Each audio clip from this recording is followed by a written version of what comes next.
flowers and everything that grows, like Dickon, and I shall never say, I'm well, I'm well. I feel as if I want to shout out something, some joyful. Ben Weatherstaff, who had been working near a rosebush, glanced round at him. The mythology, he suggested in his driest grunt. He had no opinion of the doxology, and he did not question with any particular reverence. But Colin wasn't exploring anything about the doxology. What's that? He inquired. Dickon can sing it for thee, I'll warrant, Weatherstaff. Dickon answered with his animal charmer's smile. They sing it in church. Dickon says, Mother says she believes the skylarks sing it when they gets up in the morning. If she says that, it must be a nice song, Colin answered. I've never been in a church myself. I'm always too ill. Sing it, Dickon. I want to hear it. Dickon was quite simple, and he understood that Colin felt better after Colin did him what Colin felt best himself. He understood by a sort of instinct so natural that he did not know it. He pulled off his cap and looked round still smiling. They must take the caps off, he said to Colin, and so mun be, and them mun stand there their nose. Colin took off his cap, and the sun shone on his thick hair as he watched Dickon intently. Ben Weatherstaff scrambled up from his knees, head too, with a sort of puzzled, half-resentful look on his old face, and know something exactly why he was doing this remarkable thing. Dickon stood out amongst the trees and rose bushes and began in a simple, matter-of-fact way and in a nice, strong boy voice. I know this. Praise God from whom all blessings flow. Praise him, all creatures here below. Praise him above, ye heavenly hosts. Praise Father, Son, and Holy Ghost. Amen. Something like that. It's been When he had finished, Ben Weatherstaff was standing quite still with his jaw set obstinately, disturbed look in his eyes fixed on Colin. Colin's face was thoughtful and appreciative. Very nice song, he said. I like it. Perhaps it means just what I mean when I want to shout out what I'm magic. He stopped and thought in a puzzled way. Perhaps they are both the same thing. How can we know the exact names of everything? Sing it again, Dickon. Let us try, Mary, too. It's my song. How does it begin? Praise God from whom all blessings flow. And they sang it again, and Mary and Colin lifted their voices musically as they could, and Dickon swelled quite beatific. And at the second line, Ben Weatherstaff raspingly crowed. At the third, he joined in with such vigor that it seemed almost savage, and when the aim came to an end, Mary observed that the very same thing had happened to him which had happened when Colin was not a cripple. His chin was twitching, and he was staring and winking, and his leathery were wet. I never see no sense in the doxology afore, he said hoarsely, but I'm minding time. I should say that I've gone up £5 this week, Master Colin. 5 on 'em. Colin was looking about the garden at something attracting his attention, and his expression had become one. Who's coming in here? He said quickly. Who is it? The door in the ivy pushed gently open, and a woman had entered. She had come in with the last line of their song, and stood still, listening and looking at them. With the ivy behind her, the sunlight drifting and dappling her long blue cloak, and her nice fresh face streaming across, she was rather like a softly colored illustration in one of Colin's books. She had affectionate eyes which seemed to take everything in, all of them, even Ben Weatherstaff's, and every flower that was in bloom. Unexpectedly, as she had appeared, felt that she was an intruder at all. Dickon's eyes lighted up like lamps. It's Mother! That's who it is! He cried and went across the grass in a run. He moved toward her too, and Mary went with him. They both felt their pulses beat fast. It's Mother! Dickon said again when they met halfway. I knowed thou wanted to see her, and the door was hid. Colin held out his hand with a sort of flushed royal shyness, but had devoured his face. Even when I was ill I wanted to see you, he said. In the secret garden. I've never wanted to see anyone or anything before.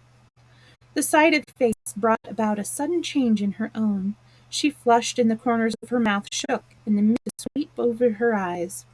"Eh, dear lad," she broke out tremulously. "Eh, dear," as if she had not known she were going to say it. She did not say Master Colin, but just suddenly. She might have said it to Dickon in the same way if she had his face, which touched her. Colin liked it. "Are you surprised because I am so well?" She put her hand on his shoulder and smiled, the mist out of her eyes. She said, "that thou art so like thy mother, that made my heart jump. Do you think," Colin a little awkwardly, "that will make my father like me?" "Ay, for sure, dear lad," she answered. She gave him his shoulder a soft, quick pat. "Thou maun come home. You maun come home." "Susan Sowerby," said Ben Weatherstaff, getting close to her. "Look at the lad's legs. They was like drumsticks in stockings 2 months ago. And I heard folk tell that bandy and knock-kneed both at the same time. Look at 'em now." Susan's big, comfortable laughed. "They're going to be fine, strong lads' legs in a bit," she said. "Go on playing and working in the garden, and eating hearty and drinking plenty of good sweet milk. There'll be not a finer pair in Yorkshire, thank God for it." She put Mistress Mary's shoulders and looked her little face over in a motherly fashion. "And thee, thou'rt grown near as healthy as Lisbeth Ellen. I'll warrant thou'rt like mother too. Our Martha, she told me as Miss Medlock heard she was a pretty woman. Be like a blush rose when that grows up, my little lass, bless thee." She did not when Martha came home on her day out and described the plain, sallow child. She had said that she had confidence whatever in what Mrs. Medlock had heard. "It doesn't stand to reason what could be the mother of such a foul little ass," she had added obstinately. Mary had not had time to pay much attention to her changing face. She had only known that she looked different. She seemed to have a great deal more hair, and that it was growing very fast. But remembering her looking at the Mem Sahib in the past, she was glad to hear that she might some day. Susan Sowerby went round their garden with them, and was the whole story of it, and shown every bush and tree which had come alive. Colin one of her and Mary on the other. Each of them kept looking up at her, comfortable, rose, secretly curious about the delightful feeling she gave them, a sort of warm, supporting feeling. It seemed as if she understood them as Dickon understood his creatures. She stooped over the flowers and talked as they were children.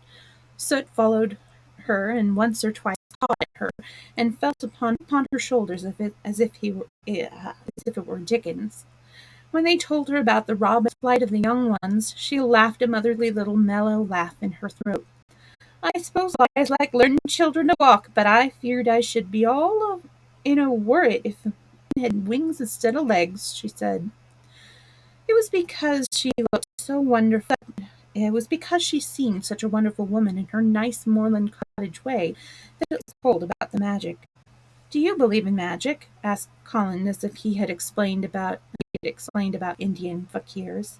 "I do hope you do." "That I do, lad.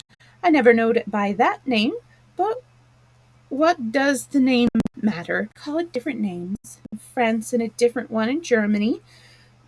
The same thing as the seed swelling and the sun shining made feel. Well, lad, and it's the good thing.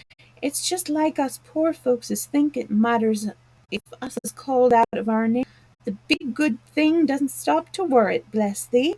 It goes on making worlds and worlds like us. Never thee stop believing in the good thing, and the world's full of it.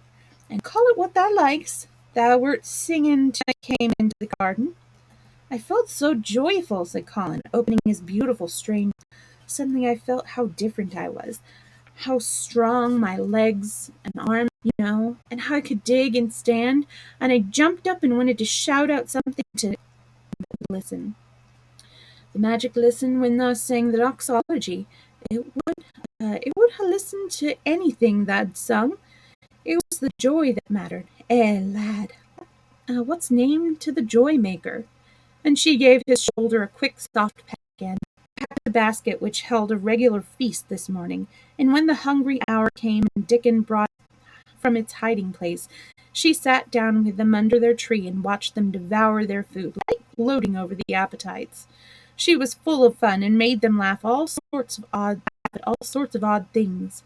She told them stories in broad Yorkshire and taught them new words, as if she could not help it when they told her of the increasing difficulty that was that Colin was still a fretful invalid. You see, we can't help laughing nearly all together, explained Colin, and it doesn't sound ill at all. And it doesn't sound ill at all, get back, but it will burst out, and that sounds worse than ever. There's one thing that comes to my mind so often, said Mary, and I can scarcely ever hold in when I think of it suddenly. I keep suppose Colin's face should get a little like a full moon. It isn't like one yet, but he gets every day, and suppose some morning it should look like one. What should we do? I can see there was a good bit of play acting to do, said Susan Sowerby, but thou won't have to keep it up much longer. Mr. Craven will come home. Oh, asked Colin. Why? Susan Sowerby chuckled softly. I suppose it'd break thy heart if they found out before thou told him in their own way. Thou's laid awake nights planning it. I could bear I couldn't bear anyone else to tell him, said Colin. I think about different ways every day. Run into his room. That'd be a fine start for him, said Susan Sowerby. See his face, lad. I would that. He mun come back. That he mun. One of the things they talked of was the visit they were to make to her cottage. They were to drive over the moor and lunch out of doors among the heather. They would see all the 12 children in Dickens's garden, would not come back until they were and would not come back until they were tired. Susan Sowerby got up at last, and Mrs. Medlock. It was time for Colin to be wheeled back also. He got into his chair. He stood quite close to Susan and fixed his eyes on her with a kind of bewilderation, and he suddenly caught hold of the fold of her blue cloak and held it fast. What I wanted, he said. I wish you were my mother, as well as Dickens. Mrs. Sowerby bent down and drew him to her warm arms close against the bosom under the blue, as if he had been Dickens's brother. The quick mist swept over her eyes. Lad, she said, thou and mother is this here very garden, I do believe. She couldn't keep out of it. Thou father mun come back to see on. Chapter 27. In the Garden. In each century of the world, wonderful things have been discovered. In the last century, more amazing things were found out than any century before. In this new century, hundreds of things still more astounding will be brought. At first, people refuse to believe that a strange new thing can be done. Hope it can be done. Then they see it can be done. Then it is done, and all the world why it was not done centuries ago. One of the new things people seemed to find out in history was that thoughts, just mere thoughts, are as powerful as electricity, as good as one as sunlight is, as good for one as sunlight, bad for one as poison. To let a sad thought or a bad one get into your mind is dangerous as letting a scarlet fever germ into your own body. If you let it stay there after it in you, you may very well get over it as long as you live. You may not as long as you live. As long as Mistress Mary's mind was full of disagreeable thoughts, with her sour opinions of people and her determination not to be pleased by or interested in any, she was a yellow-faced, sickly, bored, and wretched child. Circumstances, however, were very kind, though she was not at all aware of it. They began to push her about for her own good. Her mind gradually filled itself with robins and moorland cottages crowded with children, crabbed old gardeners, and common little Yorkshire housemaids with springtime, and with secret alive day by day, and also with a moor boy and his creatures. There was no room like agreeable thoughts which affected her liver and her digestion, and made her yellow and tired. As long as Colin shut himself in his room and thought only of his fears and weakness, and his detestation of Pete, who looked at him, and reflected hourly on Humps and early death, careful, half-crazy little hypochondriac, who knew nothing of the sunshine and the spring, and also did what that he could get well, and could stand upon his feet if he tried to do it. When new beautiful thoughts began to push out the old hideous ones, life began to come back. His blood ran healthily through his veins, and strength poured into him like a flood. The experiment was quite practical and simple, and there was nothing weird about it at all. Much more things can happen to anyone who, when a disagreeable or discouraged thought comes into it, just has the sense to remember in time and push it out an agreeable, determinedly courageous one. Two things cannot be in one place. Where you tend a rose, my lad, a thistle cannot grow. While the sun was coming alive, the two children were coming alive with it. There was a man wandering about certain beautiful places in the Norwegian fjords and the valley and mountains of Switzerland. He was a man who for 10 years had kept his mind filled with dark and heartbroken things. He had not been discouraged. He had never tried to put any other thoughts in the place of the dark ones. He had wandered by blue lakes and thought them. He had lain on mountains, sheets of deep blue that word gentians blooming all about him, and flower breaths of air, and he had thought them. A terrible sorrow had fallen upon him. He had been happy, and he had let his soul fill itself with blackness, and had refused to allow any rift of light to pierce through. He had forgotten and deserted his home and his duty. Traveled about, darkness so brooded over him that the sight of him was a wrong done people, because it was as if he had poisoned the air about him with gloom. Most strangers be either half mad or a man with some hidden crime on his soul. He was a drawn face and crooked shoulders, and the name he always entered on hotel registers was Raven, Misselthwaite Manor, Yorkshire, England. He had travelled far and wide since the Mistress Mary in his study and told her she might have her bit of earth. Been in the most beautiful places in Europe, though he had remained nowhere more than a few days. He had chosen the quietest and remotest spots. He had been to the tops of mountains whose heads were, and had looked down on other mountains when the sun rose and touched them with such light as if the world were just being born. But the light had never seemed to touch himself until he realized that for the first time in 10 years a strange thing had happened. Full valley in the Austrian Tyrol, and he had been walking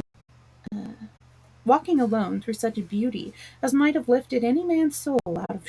He had walked a long way, and it had not lifted his, but at last one tired and had thrown himself down to rest on a carpet of moss by a stream. It was clear it ran quite merrily along on its narrow way through the luscious green damp. Sometimes it made a sound rather very like a low laughter as it burbled over stones. He saw birds come and dip their heads to drink in it, and then flick their wings away. It seemed like a thing alive, and yet its very voice made the stillness seem deep valley was very, very still. As he sat gazing into the clear running of the water, Craven gradually felt his mind and body both grow quiet as the valley itself. He wondered if he were going to sleep, but he was not. He sat and gazed at the sunlit water. His eyes began to see things growing at its edge. There was one lovely mass of blue for growing so close to the stream that its leaves were wet, and at these he found him as he remembered he had looked at such things years ago, thinking tenderly how lovely it was, and what wonders of blue its hundreds of little blossoms. He did not know that just that simple thought of slowly filling his mind, filling and filling it until other things were softly pushed aside. It was as if a sweet, clear spring had begun to rise in a stagnant pool, risen and risen until at last it swept the dark water away. But of course he did not know. He only knew that the valley seemed to grow quieter and quieter as he sat and stared at the delicate blueness. He did not know how long he had sat there, or what was happening to him. He moved as if he were awakening, and he got up slowly and stood on the moss carpet, drawing a soft breath and wondering at himself. Something seemed to have been unbound and released very quietly. "What is it?" he said, almost in a whisper, and he passed his forehead. "I almost feel as if I were alive." I do not know enough wonderfulness of undiscovered things to be able to explain how this had happened to him. No one else yet. He did not understand it all himself, but he remembered the strange afterwards when he was at Misselthwaite again. He found out quite by accident that on this Colin had cried out as he went into the garden, "I am going to live forever and ever and ever." The singular calmness remained with him the rest of the evening, and he slept a new real sleep. But it was not with him very long. He did not know that it could be. But the next night he had opened the doors wide to his dark thoughts, and they had come rushing back. He left the valley and went on his wandering way again. But strange as it seemed, there were minutes, sometimes half hours, when without his knowing why, the burden seemed to lift itself again, and he knew he was a living man and not a dead one. Slowly, for no reason that he knew of, he was coming alive with the garden. As it changed into a deep golden autumn, he went to the lake of Como. There he found the love ring. He spent his days upon the crystal blueness of the lake as he walked back into the soft, thick picture of the hills and tramped until he was tired and might sleep. But by this time he had begun to sleep better, he knew, and his dreams had ceased to be to him. Perhaps, he thought, my body is growing stronger. It was growing stronger, but because of his rare peaceful hours when his thoughts were changed, his soul was slowly growing stronger too. He began to think of Misselthwaite and wondered if he should not go home. Now and then he wondered about his boy and asked himself what he should feel when he went and stood by the carved four-post and looked down at the sharply chiseled ivory-white face, while its black lashes rimming so startlingly the close-shut eyes. He shrank from it. One marvel of a day he had walked so far that when he returned the moon was high and all the world was purple shadow and silver. The stillness of lake and shore and wood was so that he did not go into the villa he lived in. He walked down to the little bird terrace at the water's edge and sat upon a seat and breathed in all the heavenly scents of the night. He felt the strange calmness stealing over him, and it grew deeper and deeper until he fell asleep. He did not know when he fell asleep and when he began to dream. His dream was so real that he thought he was dreaming. He remembered afterward how intensely wide awake and alert he had thought. He thought that he sat and breathed in the scent of the late roses, and listening to the lapping of the water, he heard a voice calling. It was sweet and clear and happy and far away, very far, but he heard it as distinctly as if it had been at his very side. "Ar- Archie!" it said, and then again, sweeter and clearer than before. "Archie! Archie!" He thought he sprang to his feet, not even startled. It was such a real voice and natural that he should hear it. "Lilias! Lilias!" he answered. "Lilias, where are you?" It came back like a sound from a golden flute. "In the garden." And when the dream ended, but he did not awaken, he slept soundly and sweetly all through the lovely night. Awake at last, it was brilliant morning, and a servant was standing staring at him. He was an Italian servant, and more accustomed, as all the servants of the villa were, to accepting without question each thing his foreign master might do. No one ever knew when he would go out or come, or where he would choose to sleep, or if he would roam into the garden or lie in a bake all night. The man held a salver with some letters in it, and he waited while Mr. Craven took them. When he had gone away, Mr. Craven sat a few moments, holding them in his hands and looking at the lake. The strange calm was still upon him. Nothing more. A lightness as if the cruel thing which had been done had not happened, as if something had changed. He would dream the real dream. "In the garden," he said, wondering to himself. "Garden. But the door is locked and the key is buried deep." When he glanced at the minutes later, he saw that the one lying at the top of the rest was an English letter, and came. It was directed in a plain woman's hand, but it was not a hand he knew. He opened it, scarcely a writer, but the first words attracted his attention at once. "Dear Sir, I am Susan Sowerby, that made bold to speak to you once on the moor. I was about, excuse me, sir, I think your lady would ask you to come if she was here. Your obedient servant." Mr. Craven read the letter twice before he put it back in its envelope. About the dream. "I will go back to Misselthwaite," he said. "I'll go at once," through the garden to the villa, and ordered Pitcher to prepare for his return to England. In a few days he was in Yorkshire again. On his long railroad journey he found himself thinking of his boy as he had never thought in years past. During those years he had only wished to forget him. Now, though he was not intended to think about him, memories of him constantly drifted into his mind. Black days when he had raved like a madman because the child was alive and the mother was dead, refused to see it, and when he had gone to look at it at last, it had been such a weak that everyone had been sure it would die in a few days. But to the surprise of those who took it, days passed and it lived, and then everyone believed it would be a deformed and crippled creature. He had not meant to be a bad father, but he had not felt like a father at all. He had supplied nurses and luxuries, but he had shrunk from the mere thought of the boy, and had buried him in misery. The first time after a year's absence he returned to Misselthwaite, and the small miserable-looking gleam indifferently lifted it to its face great grey eyes with black in them, so like and yet so horribly unlike the happy eyes he had adored. He could not bear the sight of them, and turned away pale as death. After that he scarcely ever saw him when he was asleep, and all he knew of him was that he was a confirmed invalid, with a veritable half-insane temper. He could only be kept from furies dangerous to himself, his own way in every detail. All this was not an uplifting thing to recall. The train whirled him through the mountain passes and golden plains. The man who was coming along began to think in a new way, and he thought long and steadily and deeply. "Perhaps I have been 10 years," he said to himself. 10 years is a long time. It may be too late to do anything too late. What have I been thinking of? Of course that was the wrong magic, to begin too late. Even Colin could have told him that, but he knew nothing of magic, either black or white. This he had yet to learn.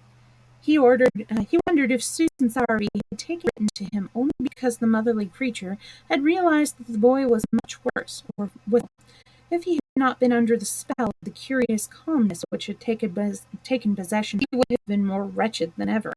But the calm had brought a sort of courage and hope with it. Instead of giving way to thoughts of the worst, he actually found he was trying better things.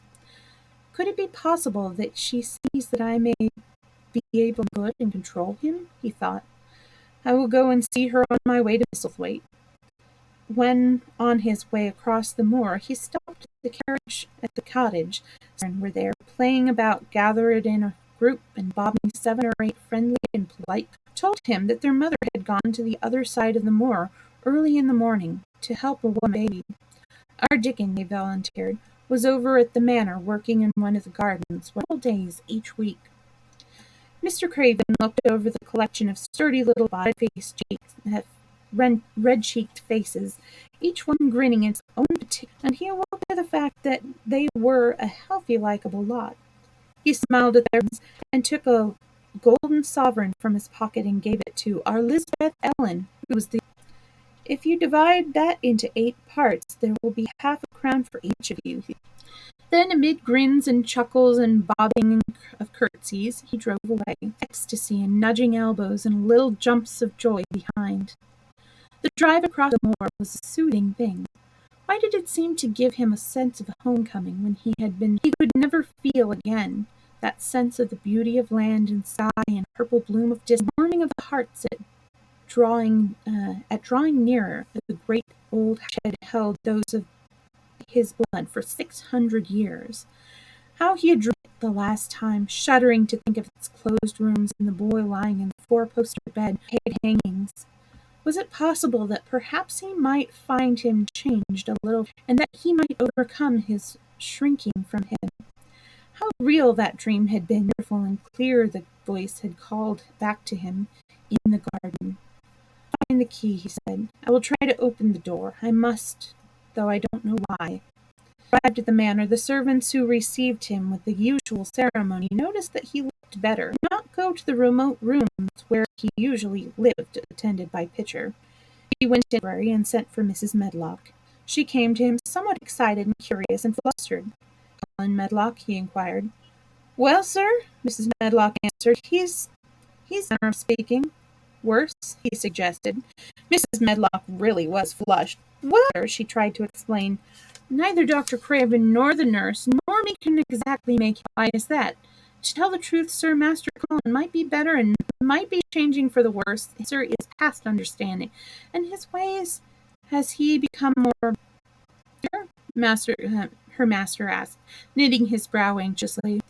"That, sir, he's grown very peculiar. When you compare him with what he used to be, and then suddenly he began to eat something enormous, and then he stopped again all at once, and the meals were sent postby.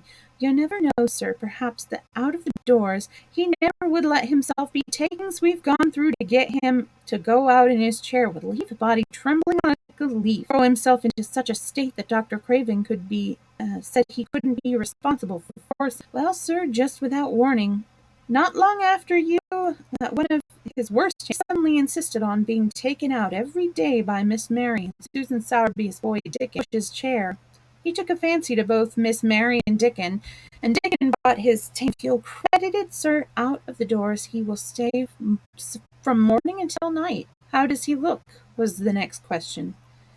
"If he took his food natural, sir, he's on flesh, but we're afraid it may be a sort of bloat. He laughs sometimes in a queer way when Miss Mary. He never used to laugh at all. Dr. Craven is coming to see you at once.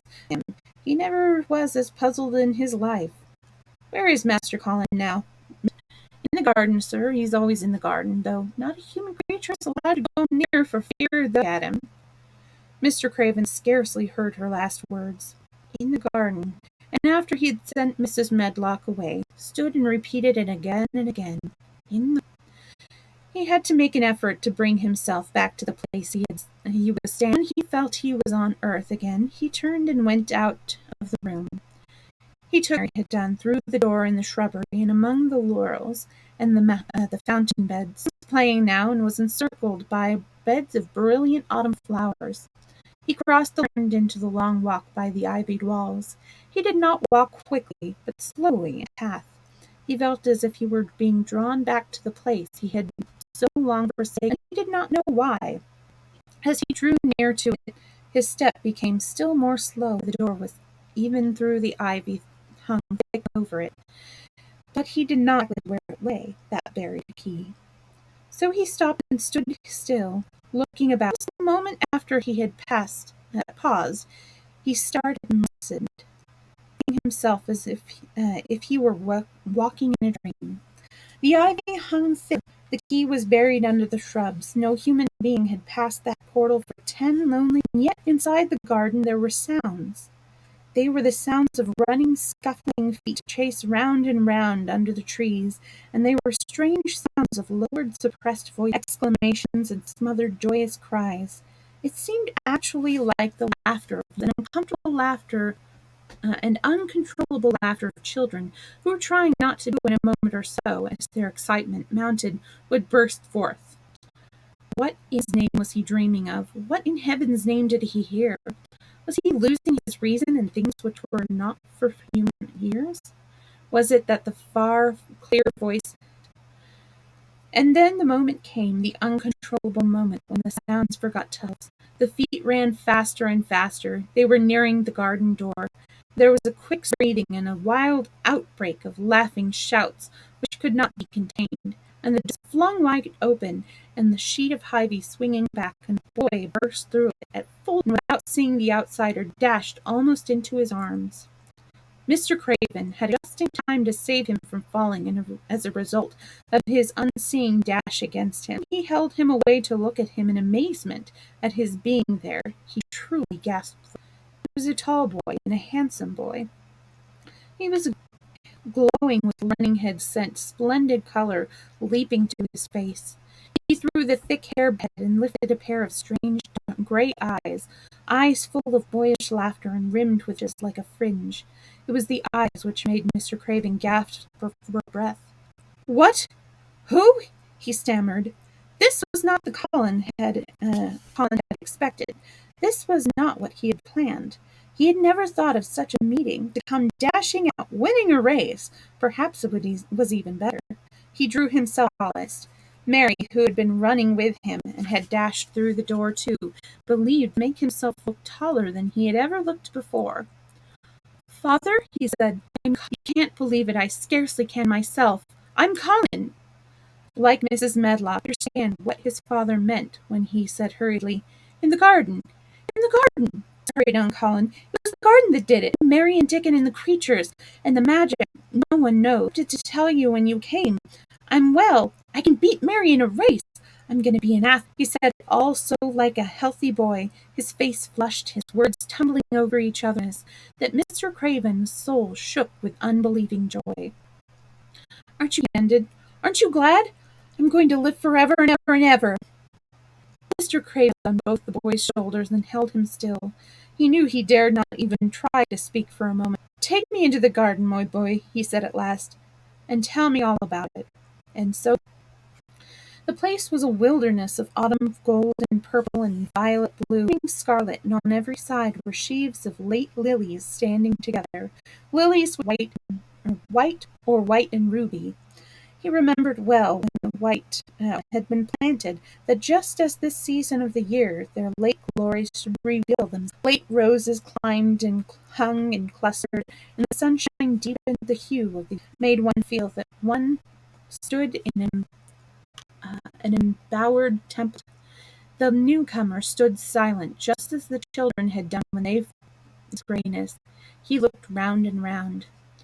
I thought it would be dead, he said. So at first, said Colin, but it came alive. Then they saw down under their tree, all but Colin, who wanted to stand while he told his story. Then they sat down. Strangest thing he had ever heard, Archibald Craven thought, as it was pouring forth in boy fashion. Mystery and magic and wild creatures, the weird midnight meeting, the passion of insulted pride, which had dragged the young Rajah to his feet to defy old Jack to his face, the odd companion, the play acting, the great secret so carefully. The listener laughed until tears came into his eyes, and sometimes tears came into his eyes while laughing. The athlete, the lecturer, the scientific discoverer was a laughable, healthy young human thing. Now, he said at the end of the story, it need not more. I dare say it will frighten them nearly into bits when they see me, but I am getting into that chair again. I shall walk back with you, father, to the house. Staff's duties rarely took him away from the gardens, but on this occasion he made an excuse to carry to the kitchen, and being invited into the servants' hall by Mrs. Medlock to drink a glass of beer, was on the spot, as he had hoped to be, when the most Misselthwaite Manor had ever seen during the present generation actually took place. One of the windows looked upon the courtyard gave almost a glimpse of the lawn. One of the windows opening upon the great courtyard gave also a glimpse of the lawn.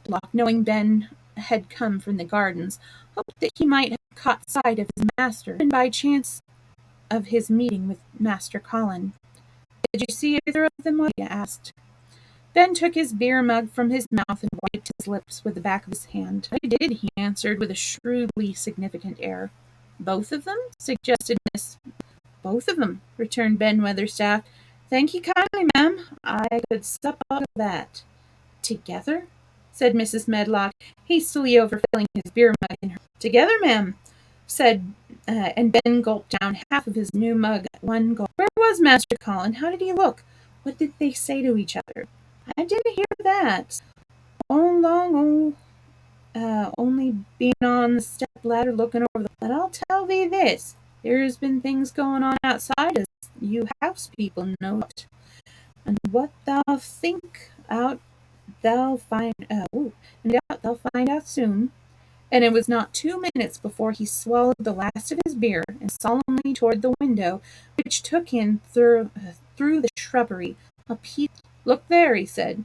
If thou's curious, look what's coming across the grass. Mrs. Medlock looked. She drew up her hands and gave a little shriek, and every man and woman within hearing bolted across the servants' hall and stood looking through the window with their darting out of their heads. Across the lawn came the master of Miss Waite, and he looked as if them had never seen him. And by his side, with his head held up in the air, full of laughter, walked as strongly and steadily as any boy in Yorkshire, Master Colin. We have reached the end. Thank you for joining me for, wow, that's exactly right on time. I won't be streaming again until I get my new computer in. Hopefully that will be soon. I'm going to leave you guys hanging. We're going to do The Prince and the Pauper next. So I will tweets and Facebook messages and let people know when I'm going to be streaming next.